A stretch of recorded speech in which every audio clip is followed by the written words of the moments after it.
श्री कृष्ण गोविंद हरे मुरारे, हे नाथ नारायण वासुदेव, कुंडलिकावरे हरे विठ्ठल, श्री ज्ञानदेव तुकाराम, भगवान गोपाल कृष्ण महाराज की जय. गंगापुत्र भीष्माने पांडवांना उपदेश केला, प्रत्यक्ष परमात्मा तुमच्या बरोबर आहे. गांडीव धनुष्य आहे अर्जुनाचं, भीम आहे. आणि एवढं असताना सुद्धा आयुष्यामध्ये अनेक संकटावर संकट आली. कारण प्रत्येकाचं प्रारब्ध असं आहे की भगवंताची लीला आहे म्हणतायत. भीष्माने सांगितलं की लीला किती आघात आहे. परमात्मा येऊन सुद्धा आयुष्यामध्ये संकट आली. आणि गंगापुत्रांनी अनेक असं तत्वज्ञान, जीवनातलं तत्वज्ञान पांडवांना सांगितलं. उत्तरायण चालू झालं, कृष्णस्तुती केली. भगवंता माझ्याकरता प्रतिज्ञा मोडली, अंगावर शस्त्र घेऊन आलात. त्या कृष्णाची स्तुती केली. आणि स्तुती केल्यानंतर उत्तरायणामध्ये चित्त स्थिर केलं. प्राण समान तत्वावर आणला. आणि समान तत्वावर आणून योग धारणेनं भीष्माने इच्छावरण असल्यामुळं भीष्माने स्वतःला तिथं देहत्याग केला. सगळ्यांना अतिशय वाईट वाटलं. पांडव कुलामध्ये सगळीकडे शोकाकुल वातावरण निर्माण झालं. सगळ्यांनी तिलांजली दिली. आणि नंतर भीष्माचार्य गेल्यानंतर स्वर्गामध्ये सगळीकडे आनंदी आनंद झाला. भीष्माचार्य तिथे गेले म्हटल्यानंतर नगारे वाजू लागले. आणि मग ते सगळे गेले. दुसऱ्या दिवशी बघितलं, विदुर काकाही नाहीत, धृतराष्ट्रही नाही, गांधारी नाही. धर्मराजाने युधिष्ठिरला विचारलं, संजयाला विचारलं, संजया तू बघितलंस का? मलाही काय माहित नाही म्हणले. विदुराने सांगितलं होतं आयुष्याचं सार्थक करून घ्या, काळ वाईट आलेला आहे, कलियुगाला सुरुवात होणार आहे. परमात्म्याने स्वतःचा अवतार संपवला. तेवढा इथं आता वृद्धापकाळामध्ये तुम्ही संन्यासाश्रम घ्या, आत्मचिंतन करा. आणि असं सांगून सगळेजण निघून गेले. धर्मराजाला अतिशय वाईट वाटलं. न सांगता सगळे निघून गेले. माझ्या सेवेत कुठं काही कमी पडलं का? धर्मराजा शोकाकुल झाला. तेवढ्यात तिथं नारद मुनी आले. आणि नारद मुनीने सांगितलं, धर्मराजा शोक करू नकोस.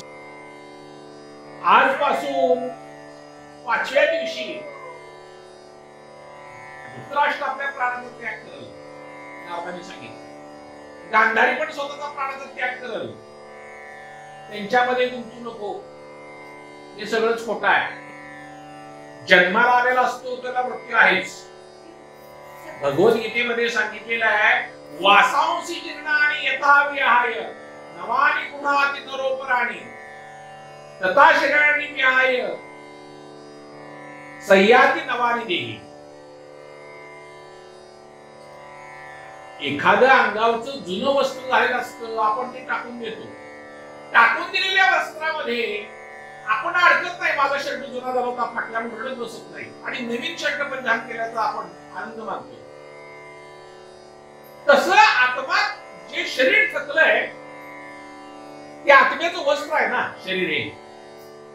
आणि थकल्यानंतर तो शरीराचा त्याग करतो आत्मा, त्याच्याकरता शोक करत नाही, कारण ते नष्टच होणार आहे. आणि नवीन शरीर, नवीन वस्त्र धारण करतो. आणि मग त्याचा शोक करू नकोस, ही क्रिया चालू राहणार आहे, जगराटी चालू राहणार आहे, म्हणून तू शोक करू नकोस. आणि त्यानंतर ते काय करतील? गार्हपत्य अग्नीद्वारा पर्णकुटी सहित पतीचा देह जळत जाईल. अग्नीचा एक प्रकार आहे. आणि गांधारी पण त्या धृतराष्ट्राबरोबर सहगमन करेल, सती जाईल. गांधारी पण. असं नारदाने सांगितलं आणि नारद तिथून निघून गेले. सुत उवाच संप्रस्थिते द्वारकायां जिष्णो बंधु दीक्षया ज्ञानतुच्च पुण्य श्लोकस्य कृष्णस्य विचेष्टितम. सुताने सांगितलं की जे स्वजनाला भगवान गोपाल कृष्णाची स्वजनाची सगळ्याची चौकशी करण्याकरता अर्जुन द्वारकेला गेला होता. क्षेम कुशल आहेत का हे बघण्याकरता अर्जुन गेलेला त्याचा पत्ताच नाही. त्यावेळेला काही मोबाईल नव्हते ना, कुठं आलोय काय झालंय काय सांगायला पत्ताच नाही. म्हणले काय निरोप नाही काय नाही. व्यतिता कतिचात मासादा नायो तो अर्जुना ददर्श घोर रूपाणी निमित्तानी कृत्व. पुष्कळ महिने लोटले आणि युधिष्ठिराला अनेक अपशकुन होऊ लागले, अपशकुन घडू लागले. काळाची भयंकर गती दिसू लागली. ज्या वेळेला जो ऋतू असायला पाहिजे त्यावेळेला तो ऋतू होईना. आज तरी काय होतंय, आपण साधारणपणे आपल्या लहानपणी जून महिन्यामध्ये पावसाळा सुरू व्हायचा. दिवाळीत पहिली थंडी असायचीच, थंडीशिवाय दिवाळी नव्हती. ऋतुमान बदललं, उन्हाळ्यातही पाऊस पडू लागला. हे काळाचं चक्र आहे. ज्या त्या वेळेला जी ती घटना घडना. लोक कसे निघाले, कामी निघाले, क्रोधी निघाले, दांभिक निघाले, खोटं बोलणारे निघाले, अहंकारी निघाले. वृत्ती वाईटाकडे जास्त कल होऊ लागला. पण मला असं वाटतं लोकांची वृत्ती जरी वाईटाकडे होत असली दुर्जन वाढत नाही. सज्जन स्वतःचं आचरण कमी करायला, सज्जन स्वतःला कमी करून घ्यायला, त्यामुळे दुर्जन वाढत आहे. काय कौरवांची संख्या नेहमीच महाभारतापासून जास्त राहिली, पांडव कमीच राहिले. सत्याच्या बाजूला माणसं नेहमीच कमी असतात. सैन्य सोडायचं 7 क्षणीच होतं, त्यांचं 11 क्षणी होतं. पण असं आहे निष्क्रिय असलेला सज्जन, बर का, निष्क्रिय असलेला सज्जन आणि सक्रिय असलेला दुर्जन, मला वाटतं दोन्ही बरोबरच. सज्जनाने नेहमी सक्रिय असावं. सज्जन आहे, सगळा चांगला आहे, पण समाजातल्या एखाद्या दुसऱ्याला जर तो नीट करत नसेल, जागेवर आणत नसेल, तर त्याच्या सज्जनपणात आपल्याला काय उपयोग. एखादा तरी आयुष्यात एखादा दुर्जन जर आपल्या हातून, तमोगुणी माणूस, रजोगुणी माणूस आपल्या संपर्कातून जर तो नीट होत असेल तर ते भागवताचं फलित होईल ना. म्हणून सज्जनाने निष्क्रिय राहू नये. कलियुग आलं आणि युधिष्ठिरांनी आपल्या धाकट्या भावाला सांगितलं, भीमदादाला. युधिष्ठिर उवाच संप्रेषितो द्वारकायां जीर्णुर्बंधुर्दीक्षया ज्ञानतुच्च पुण्य श्लोकस्य कृष्णस्य विचेष्टितम. अरे म्हणले अर्जुन आला नाही, बघ तू तरी जाऊन बघ, मला काळजी वाटू लागली, काहीच निरोप नाही. भीमाला सांगितलं. गतां सप्ताधुनां मासा भीमसेन तवानुजा नायाति कस्य वा हेतुर्नः वेददमज्जसः. अरे 7 महिने झाले, धाकटा भाऊ तुझा 7 महिने होऊन गेले, काहीच कळत नाही, द्वारकेतला निरोप नाही, काय चाललंय मला काय कळत नाही. युधिष्ठिरला शंका आली, कदाचित भगवान गोपाल कृष्णाने अवतार कार्य संपवलं का काय. ज्या वेळेला विदुरांची गाठ पडली होती हे त्याच वेळेला प्रकरण घडलं होतं, पण विदुरांनी सांगितलं नव्हतं. अप्रिय घटना सांगू नये, कारण त्यांचं प्रेम होतं ना कृष्णावर, आणि म्हणून ती तेवढी गोष्ट सोडून बाकीचं सगळं सांगितलं. तीर्थात कुठं कुठं गेलो, काय काय झालं, कृष्णाने अवतार संपवलाय हे सांगितलं नाही. पण युधिष्ठिरला शंका आली, मला अपशकुन घडतायत, अर्जुन अजून येत नाही, कदाचित कृष्णाने स्वतःचा देहत्याग केला की काय. अरे ज्या भगवंताच्या कृपेने आम्ही राज्य भोगलं, ज्या भगवंताच्या कृपेने आम्ही संपत्तीचा उपभोग घेतला, आणि प्रत्येक दुःखात प्रत्येक क्षणात तो आमच्या बरोबर होता. द्रौपदीचं वस्त्राण झालं, आमच्या पत्नीचं तेवढा तोच मदतीला आला. जीवनातली प्रत्येक गोष्ट, यश हे केवळ त्याच्यामुळे होतं. आमचा तो सखा होता, आमचा जीवलग होता, जीविता जीवलग होता, नाही का? आमचा तो कोण नव्हता, आमचे सगळाच तो होता. कृष्ण परमात्मा आमचा सगळा होता. आमची आई तो होता, आमचा बाप तो होता, आमचा भाऊ होता, सगळं काय आमचं कृष्ण परमात्मा होता. ठीक आहे. आणि कदाचित तो गेला की काय, युधिष्ठिराच्या मनामध्ये शंका आली. अरे भीमसेना, माझी डावी मांडी, डावा डोळा, डावा हात फडफडू लागलाय. पुरुषाचं डावा अंग थरथरणं हा अपशकुन असतो आणि स्त्रियांचं उजवा अंग थरथरणं हा शास्त्रामध्ये अपशकुन सांगितलाय. बंधो, सूर्योदय होताच भालू सूर्याकडे बघून ओरडतात, रडतात. कुत्री सुद्धा मला आता घाबरत नाहीत, माझ्या तोंडावर येऊन भुंकू लागलीत कुत्री. धर्मराजा म्हणतोय, भीमसेना, गाय जी आहे ती गाय ती माझ्या डाव्या बाजूने चाललेली आहे आणि गाढव ते माझ्या उजव्या बाजूने चाललंय. शुभ काय आणि अशुभ काय? एखाद्या आपण शुभ कामाला जातो त्यावेळेला सुवासिनी अशा घागर भरून जर पाणी घेऊन पुढून आल्या तर तो शुभ मानला जातो आपल्याला. ठीक आहे. रिकाम्या घागरी आपण अपशकुन मानतो. जेवढ्या जेवढ्या म्हणून अशुभ संकल्पना आपण मानल्या गेल्या त्या त्या धर्मराजाच्या बाबतीत घडू लागल्या. शुभ अशुभ काय नसतं. आम्ही विज्ञानवादी सांगतो असं कुठं काय नसतं, कारण आम्ही आता विज्ञानवादी. असं कुठं काय नसतं. कारण थोडीशी 4 पुस्तकं शिकली आपण सांगतो काय असतं शुभ अशुभ. पंढरपूरची वारी सुद्धा अंधश्रद्धा म्हणणारे विद्वान आहेत आपल्याकडे. काही लोकांनी अंधश्रद्धा निर्मूलवाद्यांतर पंढरपूरची वारीच बंद झाली पाहिजे इथपर्यंत चाललं होतं. म्हणजे ज्ञानोबा तुकोबा सुद्धा इथपर्यंत आपली विचार आहे. काही काही लोकांनी तर देव संकल्पना रिटायर करा म्हणून लिहिले. देवाला रिटायर करा. आता तो कामावर कधी होता देवा रिटायर व्हायला? कारण तो कार्यच करत नाही ना. अकर्ता आहे, अकर्तुम शक्ती आहे. कर्तुम अकर्तुम अन्यथा कर्तुम शक्ती आहे. त्याला रिटायर करणारे तुम्ही आम्ही कोण? सूर्य फिका दिसू लागला, सूर्याचं तेज पडणार, नद्या तळी हे सगळे क्षुब्ध झाले. तूप घातलं तर अग्नी पेटत नव्हता. असं घडू लागलं. देवताच्या मूर्ती रडवेल्या दिसू लागल्या. देवाच्या मूर्तीचं तेज सुद्धा निघून गेलं. एखाद्या मंदिरामध्ये जर तिथं झाडलोट होत नसेल, पूजा होत नसेल, नित्य काही विधी होत नसेल तर तिथलं दिव्यत्व पण निघून गेलेलं असतं. पूजेच्या साहित्यामध्ये उपकरणे सुद्धा जुनी वापरावीत असं सांगितलं जातं. कारण ते बऱ्याच वेळेला त्याच्यावरती हे झालेले असतात, संस्कार झाले असतात त्या भांड्यावर. शौनक महोदय हे भयंकर उत्पात घडू लागले आणि युधिष्ठिरला चिंता लागली. युधिष्ठिरने पाहिलं की इतका हवाल दिला अर्जुन कधीच झाला नव्हता. अर्जुन आला आणि अर्जुनाच्या डोळ्यातून घळघळ घळघळ घळघळ पाणी वाहत होतं. चेहरा ब्लाक झाला होता, सुकून गेला होता अर्जुन सगळा. युधिष्ठिराने सांगितलं, कचित दानार्थपूर्याम न स्वजना सुखमासते मधुभोज दशाहारा हसा सात्वका ढंक प्रश्नया. युधिष्ठिर विचारतो, बंधू, द्वारका नगरीमध्ये जे माझे भाऊ आहेत, भोज आहे, दशाहारा आहे, अर आहे, सात्वत आहे, अंधक आहे, हे सगळे कुशल आहेत का? वाईट काय घडले बिडले का? तुझा चेहरा एवढा का पडलाय? तुझा चेहरा ब्लांक का झालाय? अर्जुना सांग. त्यांची पत्नी देवकी आणि 7 बहिणी हे सगळे सुरक्षित. आपण क्षेम कुशल विचारतो. एखादा नातेवाईक तो आमचा कसा आहे, त्याचा तसा कसा आहे, सगळे बरे आहेत का, आपण चौकशी करतो ना. तसं धर्मराजानं अर्जुनाला चौकशी करायला सांगितलं. सगळे सुखी आहेत का?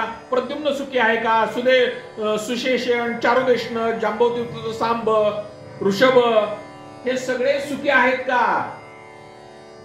आणि मग सगळं विचारलं का कृष्णाने अवतार कार्य संपवलंय?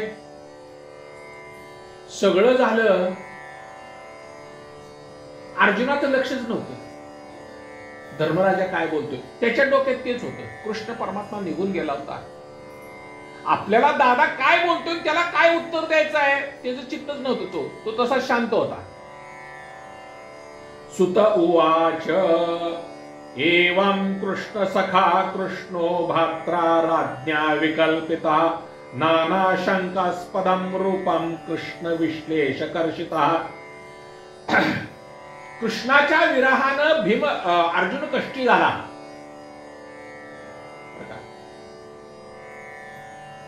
अनेक प्रश्नांची सरबत्ती केली धर्मराजानं, पण याचं लक्षच नव्हतं. तो काय सांगतोय याच्याकडे लक्ष नव्हतं. विरह कातर झाला होता. एक भक्तीमध्ये 3 प्रकार सांगितले. भेटण्यापूर्वीच म्हणजे भेट होण्यापूर्वीची अवस्था, त्यानंतर मिलनाची अवस्था आणि विरहाची अवस्था. भेटीच्या अगोदर ओढ असते, मिलनातली काय प्रचिती आहे आणि विरह झाल्यानंतर त्याची काय अवस्था आहे. परमात्मा भेटून होता आणि सगुण रूपाची प्रचिती अर्जुनाला आली. सगुण रूपाची प्रचिती आली. ही गंमत अशी आहे, तसा हा निर्गुण उपासक आहे अर्जुन, पण कृष्ण परमात्मा सगुण रूपाने आपल्या पुढे होता, तो नाही. त्याची प्रचिती येत आली. आणि उद्धवाच्या बाबतीत उलट घडले. उद्धव अगोदर सगुण उपासक आहे आणि नंतर तेव्हा निर्गुणाची प्रचिती आली आहे. उद्धवाला जेव्हा कळलं कृष्ण परमात्म्याने स्वतःला संपवलंय, ठीक आहे म्हणले, त्याच्यावर फारसा फरक पडला नाही. सगुण रूपाने आणि निर्गुण रूपाने एकच आहे. सगुण निर्गुण एको गोविंदू रे, नाही का. दोन्ही रूपाने तो आपण एक आहे. आपण दोन्ही परमात्मा मानला, ठीक आहे. मूर्त रूपाने मानला, अमूर्त रूपाने मानला, साकार रूपाने मानला, निराकार रूपाने मानला. निर्गुणातून सगुण होणं म्हणजे निर्गुणातला बाधा इथे येत नाही. दुधापासून दही बनतं, दुधापासूनच दही बनलंय, पण जेव्हा दही बनलं तेव्हा दुधाचं अस्तित्व तिथं संपलेलं आहे. मग निर्गुणातून सगुणात आला म्हणजे काय, निर्गुणाचा बाधा आली का तिथं, त्याचं निर्गुणत्व अबाधित आहे. आणि नैयायिकांचा याच्यावर आक्षेप आहे. अवतार ह्या संकल्पनेवर नैयायिकांचा आक्षेप आहे. अवतरती इति अवतार. अवतरण म्हणजे काय, देव वरून खाली आला. आपण म्हणतो देव आला. आणि मग देव ही सत्ता जर व्यापक असेल, जडी स्त्री विठ्ठल भरला, प्रीता स्थाव नाही उरला. सगळीकडे जर माझा प्रभू भरून उरलाय, तर मग खाली वरून खाली आला म्हणजे अगोदर खाली नव्हता का. मग व्यापकत्व सगळीकडे सांगितलंय ना, सगळीकडे जो वापर आहे. सत्यानंद गगनाचे प्रावरण नाही रूपवर्ण गुण जेते. आणि तो आकाशाची खोळ आहे. खोळ, आकाशाला आपण व्यापक म्हणतो. आकाश हे व्यापक आहे. आकाश कुठं नाही, बघ तिकडे आकाश आहे. आणि तो तर आकाशाची खोळ आहे. आकाशाला व्यापून असणारा तो कोण. खोळ कशी असते, उशीपेक्षा खोळ मोठी असते ना. तो नाही कुठं, सगळीकडेच आहे. त्यामुळे अवतार या संकल्पनेचा नक्की अर्थ काय. सगुण होणं म्हणजे काय. शंकराचार्यांनी अतिशय सोप्या भाषेत सांगितलं. जे आपल्या साध्या चर्मदृष्टीला जे दिसतं, जे अनुभवाला येतं, जे स्पर्श करायला येतं, ज्याचा आपल्याला अनुभव घेता येतो, ज्याशी आपल्याला बोलता येतं, ते सगुण. बाकीचं काही नाही. सगुणात आला म्हणजे दुसरं काही झालं नाही. त्याचं निर्गुणत्व अबाधित आहे. असा माझा प्रभू. आठवण येऊ लागली, शोक आवरला, डोळे पुसले, कंठ गदगदित झाला अर्जुनाचा. अर्जुनाने सांगितलं, वचित्तोहम महाराजा हरिणा बंधुरूपिणा एनम प्रहत्तेजो देव विपास्मनम महत. अरे माझा तो मामे भाऊ होता बर का, माझा घनिष्ठ मित्र होता, माझा सखा होता. मांडीवर हात टाकण्यापर्यंत नातं होतं अर्जुनाचं. देव भेटून आहे, जवळ आहे, चालता बोलताय, आणि नुसता नाही, सुरत आहे, सखा आहे. असं नाही तो देव आहे मी भक्त आहे, लांबून नाही, जवळचं नातं होतं अर्जुनाचं बर का. एक गंमत अशी आहे, महाभारतामध्ये भगवान गोपाल कृष्णाने अर्जुनाला गीता सांगितली. गीता सांगण्याकरता भीष्मांचा अधिकार काय कमी होता काय.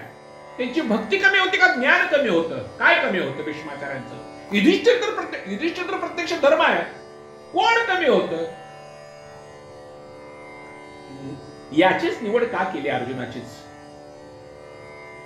गीता सांगण्याकरता बाकीचे होतेच की, पुष्कळ होते, पण अर्जुनावर हे वेगळंच प्रेम होतं, वेगळंच नातं होतं बरं का, वेगळं नातं होतं. आणि तो निघून गेला म्हटल्यानंतर अर्जुनाला अतिशय अरे म्हणले, प्राण निघून गेल्यानंतर जशी शरीराची अवस्था होते, कृष्ण माझा प्राण आहे, कृष्ण माझा सखा आहे, तो माझा सुहृद आहे. एक असा आहे मित्र, जिवलग, सखा आणि सुहृद.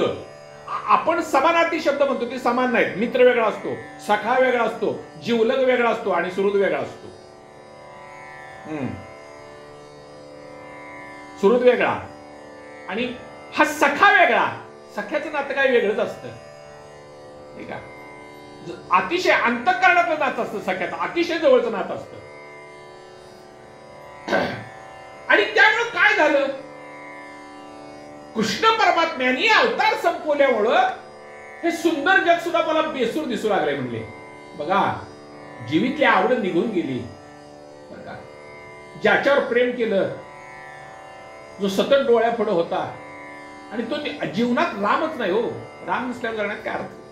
ठीक आहे, राम असतं तर जीवन जगण्यात मजा असते, नाही तर काय जावं. जग आहे तेच आहे, पण आपली बघण्याची दृष्टी असते. कारण जेव्हा आपल्यात राम असतो तेव्हा सगळं सुंदर वाटतं, आणि मग आपल्याला राम निघून गेले की मग सगळंच बेसूर वाटतं, नको आता ते.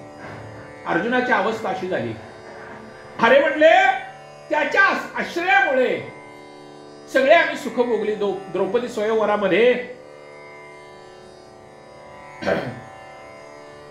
धनुष्याला बाण लावून मी मत्स्यवेध केला होता, तर त्याच्या कृपेने केलं होतं. तो होता म्हणून बघा, अहम कर्तृत्व घेत नाही, अहम ज्ञातृत्व घेत नाही, मी केलं म्हणत नाही, तो आहे.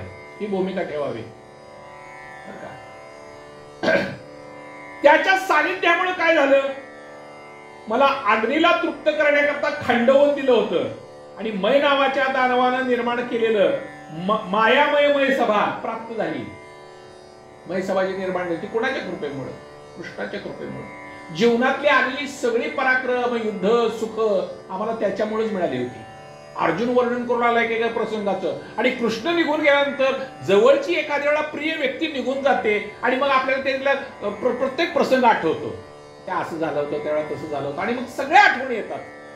तसं अर्जुनाला सगळं इतिहासाचा चित्र त्या डोळ्यापुढे असं सरकू लागलं एक एक एक, आणि असं सांगताना त्याच्या डोळ्यात पाणी उडवलं अर्जुनाच्या. धर्म काय सांगतो याच्याकडे लक्षच नव्हतं. एक माझ्यातला कृष्ण निघून गेला. अरे म्हणले, माझ्या पत्नीची भर सभेत शिशुपालाने वेणी ओढली द्रौपदीची, आणि तिचं ते दुःख बघितलं, आणि कृष्णाने काय केलं, त्यांच्या सगळ्या स्त्रियाला वैधव्य प्राप्त करून दिलं केवळ माझ्या द्रौपदीसाठी. हे त्यांनी केलं म्हणतोय. युद्धात मी त्याला मारलेलं नाही कौरवाला, भगवंताच्या एका दृष्टीने. आणि एक शास्त्र असं आहे, द्रौपदीच्या केसाला त्याने जेव्हा हात घातला त्याच वेळा कौरवांचं क्षत्रियत्व संपून गेलं होतं, तेज निघून गेलं होतं, पराक्रम निघून गेला होता, आणि कृष्णाने अगोदर त्यांचे प्राण हरण केले होते. हा निमित्त होता अर्जुन. कोण कमी होतं? कर्ण कमी होता का? द्रोणाचार्य कमी होते का? भीष्माचार्य कमी होते? अश्वत्थामा तर चिरंजीव आहे. कौरवाकडे सैन्य कुणीच कमी नव्हतं, एकटे भीष्माचार्य इच्छामरणी आहेत. भीष्माचार्याची बरोबर युद्ध कोणीच करू शकत नव्हतं. तसे यांच्याकडे कोण? अर्जुन आणि दुसरा भीम. काय होतं?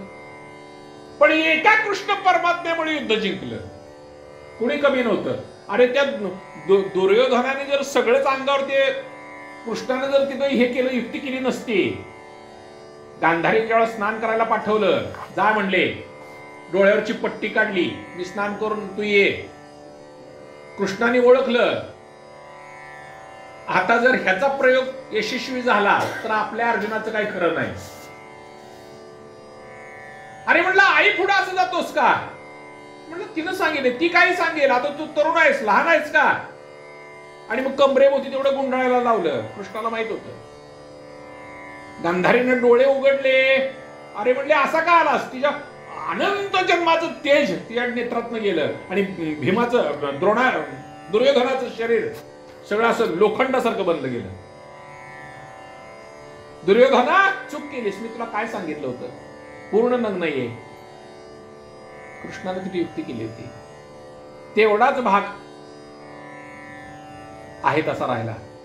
आणि युद्धाचा नियम असा होता, जोपर्यंत गंगापुत्र भीष्म होते तोपर्यंत युद्धाचा नियम असा होता, रात्री युद्ध करायचं नाही, सूर्यास्तानंतर युद्ध नाही, स्त्रियावर, लहान मुलावर, तृतीय पंथ्यावर शस्त्र चालवायचं नाही, जो निशस्त्रधारी आहे त्याच्यावर शस्त्र चालवायचं नाही, एकाबरोबर एकानंच युद्ध करायचं, रथ्याबरोबर रथ्यानं करायचं, महारथ्यावर महारथ्यानं करायचं, जो धनुर्धारी आहे त्याच्यावर धनुर्धार्यानंच करायचं, जो गदाधारी आहे त्याच्यावर गदाधार्यानंच करायचं, नियम होते.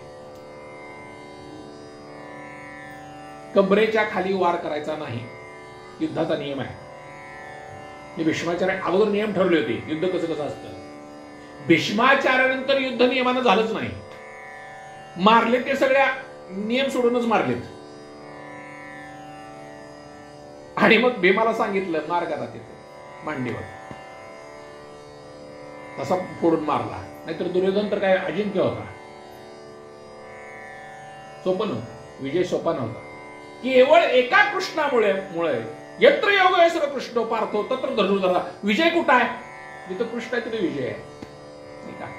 आणि मग तो निघून गेला. दुःख वाटलं, वाईट वाटू लागलं, डोळ्यात अश्रू आले. अरे म्हणले वनवास, प्रत्येक प्रसंग सांगतायत, वनवासात होतो, षड्यंत्र केलं म्हणले, दुर्वासाच्या डोक्यात काहीतरी भरवलं, सूर्याने थाळी दिली होती द्रौपदीला, आणि दुर्वासाला खाऊ पिऊ घातला आणि सांगितलं जावा तुमची तेवढी सेवा पांडवांना आमच्याकडे द्या. दुर्बुद्धीचा दुर्योधन, चांगलं कधी सुचलंच नाही. आणि दुर्वास मुळातच कोपिष्ट, जेवायला सगळे ऋषी घेऊन गेले, 10,000 ऋषी बरोबर. द्रौपदी भूक लागली वाढ. आता एक तर ते वनवासात, एक तिथे सूर्याने दिलेली थाळी, आणि संध्याकाळी त्यात काही निर्माण होत नव्हतं. दारात आलेला अतिथी उपाशी गेला नाही पाहिजे ना. पुन्हा सगळे ऋषी स्वतःहून आले दारात, घरात काहीच नाही. बरं नाही म्हणावं तर शाप दिला गेला तर घाबरली आणि कृष्णाचा धावा केला. कथा सगळीच आपल्याला माहिती आहे. धावा केला परमात्म्याचा. अर्जुन सांगतो, प्रत्येक प्रसंग डोळ्यापुढे आणून सांगतो. आणि हे परमात्म्याने तिकडे यावं. द्रौपदी मला भूक लागली ग. अरे म्हणते इथं काय नाही म्हणून मी तुझं धावा करते, असेल काहीतरी बघ. काही नाही रे बाबा म्हणते, थाळी मोकळे धुवून टाक. अरे बघ आहे बघ म्हणले. घासलेल्या थाळीला, धुवून ठेवलेल्या थाळीला पान कुठं असतं का? भगवंतानीच येताना ते पान आणलं होतं. बघ म्हणले आहे तिथं पान. तेवढं पान खाल्ल्यानं परमात्मा तृप्त झाला. आता येऊ दे म्हणलं किती आहे तेवढे तुझी जेवायला. प्रत्येक प्रसंगात प्रभूने माझी लाज राखली, आज तो मला सोडून गेला. अर्जुन सांगतोय आता काय राहिलं म्हणलं माझं. कृष्ण गेला म्हणजे सगळं संपलं. अरे प्रत्यक्ष निवात कवचाचा दैत्याचा वध मी कुणामुळे केला? भगवान शंकराचा पराभव केलाय अर्जुनाने, नाही का? शंकराला सुद्धा युद्धामध्ये हरवलंय, केवळ माझा प्रभू माझ्या बरोबर होता म्हणून. आणि आज काय माझी अवस्था झाली. प्रसंग असा घडलाय, परमात्मा जेव्हा सोडून गेला, सामान्य लुटारुटी अर्जुनाला लुटलाय. स्त्रियांना घेऊन बरोबर घेऊन जाणे जवळ अर्जुनावर होती. पंजाब मध्ये हिसार म्हणून जे आहे ठिकाण, सामान्य अगदी पुरट्या लोकांनी सुद्धा अर्जुनाचा पराभव केला. कारण ज्याच्या हाताकडे एवढं मोठं गांडीव धनुष्य होतं, अर्जुनाची अवस्था अशी झाली होती. अरे भीष्म, द्रोण अशी एवढी कौरव सेनाची पराजित कुणालाच होणं शक्य नव्हतं. त्यांचा पराजय मी केला होता. हे कुणामुळे झालं होतं? केवळ त्या परमात्म्यामुळे झालं होतं. भीष्म, कर्ण, द्रोण, शल्य सगळे मोठमोठे राजे होते. आमचा विजय मिळाला केवळ त्याच्यामुळे मिळाला. अनेक अस्त्रांचा प्रयोग माझ्यावर झाला होता. माझ्या रथावर अनेक अस्त्रांचा, पण कुठलंही अस्त्र, कुठलंही शस्त्र मला स्पर्श करू शकलं नाही. बरं का? युद्धाचा नियम असा होता की कृष्ण सारथी आहे आणि सारथ्याने अगोदर उतरायचं असतं. आणि मग रथ्याने उतरायचं असतं. आणि ज्यावेळेला युद्ध झालं, 18वा दिवस झाला, सगळं संपलं, कृष्णाने सांगितलं अर्जुना तू अगोदर खाली उतर. रथावरून अर्जुनाला खाली उतरायला सांगितलं आणि नंतर परमात्मा खाली आला. परमात्मा ज्या क्षणी खाली आला त्या क्षणी रथाला धाड धाड धाड धाड आग लागली, रथ पेटून संपला, संपलं सगळं. अनेक अस्त्रांचा प्रयोग होता, प्रभू तिथं होता म्हणून ते व्यवस्थित होतं. तू अगोदर खाली जा म्हणला. केवळ त्याच्या कृपेमुळे झालं होतं. हा रथ आहे ना, हा आपला रथच आहे की या रथावरून जेव्हा तो उतरेल त्यावेळेला हे पेटणारच आहे. तो आहे म्हणून पेटत नाही, अजून कोमात जाऊ द्या, पेटवत नाहीत, वाट बघतात. आहे अजून दुखदुखी चालू आहे, चालू आहे, हलवत नाहीत. रथावर न उतरला की थांबत नाहीत, जास्त कोणाची वाट बघत बसत नाही. लांबच्या राहू द्या म्हणतात, येतील तिसऱ्या. रथावर ज्या दिवशी उठवला त्या दिवशी रथ पेटवल्याशिवाय राहत नाहीत. हा रथच आहे, दुसरं काय आहे? तो सारथी आहे ना आमचा, तो सारथी आहे म्हणून सारथ्याचं ध्यान ठेवायचं आहे भागवतात. झोपणं, बसणं, फिरायला जाणं, प्रत्येक गोष्टीत तो बरोबर होता. अनेक प्रसंगाने सांगितलं. महाराज, आपण द्वारका निवासी आपल्या सुहृदाविषयी विचारलं. ब्राह्मणाच्या शापाने मोहग्रस्त होऊन वारुणी नावाची मदिरा पिऊन ते मधोन्मत झाले होते. कृष्णाने नसते कौरव संपवली नाहीत, यादव पण संपवले, माजले होते यादव, मधोन्मत झाले होते, वारुणी नावाची मदिरा पिली आणि तेही संपले, तेही संपले, सगळे संपले. ही कथा मोठी आहे, आपण आता त्याचा विस्तार करत नाही. वास्तविक ही सर्वशक्तिमान सी सगळीच भगवंताची. स्वतःचा वंश सुद्धा संपवला. गांधारीने शाप दिला होता ना, पण गांधारीने सांगितलं माते की माझीच अगोदर नियोजन होतं, फक्त तू सांगितलंस, वाईट वाटून घेऊ नकोस. कृष्णाला शाप दिला होता गांधारीने शेवटी. पण मी बोलिविल्या वेदू बोले, मी चालविल्या सूर्य चालवे, मी हरविल्या प्राण वाहले जो जगाचा चाळीत. अरे ज्याच्या सत्तेनं काही पाने हलत नाही, झाडाचं पान सुद्धा त्याच्या सत्तेशिवाय हलत नाही. यादव कुणाला संपवण्याकरता सुद्धा कृष्णाचं नियोजन होतं. हे उन्मत्त झाले, संपवून टाका. आणि सगळं झाल्यानंतर परमात्म्याने स्वतःचा अवतार संपवला. रामायणामध्ये वाली आणि सुग्रीवाचं युद्ध. सुग्रीव शरण आला होता रामाला आणि सुग्रीव शरण आल्यानंतर त्या वालीला रामाने मारलं होतं. वालीचं रामाचं प्रत्यक्षात वैर काहीच नव्हतं. माझ्या भक्ताला त्रास देतो म्हणून वालीवर युद्ध. आणि वालीला दोघेही सारखेच दिसत होते ना, वाली आणि सुग्रीव दिसायला दोघेही सारखेच होते. त्यामुळे ही वेगळ्या प्रकारची माळ ह्याच्या सुग्रीवाच्या गळ्यात घातली होती आणि वालीला मारलं होतं. देवाला सुद्धा कर्म चुकलेलं नाही. तोच वाली पुढे आलाय याला कृष्णाला बाण मारायला, पारदे म्हणतो. कर्म आहे. आणि भगवंतांच्या जेव्हा असं चरणकमल पानावर असं हे करून ठेवलं, त्याला ते हरिण समजून पायाला बाण लागला. निमित्त केलं देवाने स्वतःचा अवतार. कृष्णे देह सांडलेला, राम अयोध्या घेऊन गेला, अवतार कार्य संपवलं.